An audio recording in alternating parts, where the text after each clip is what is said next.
আমাদের যে গাড়ির খবর নাই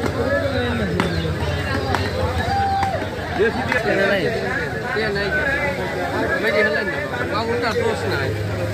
দোষ হচ্ছে কলদারের মাছ আর যে লিখে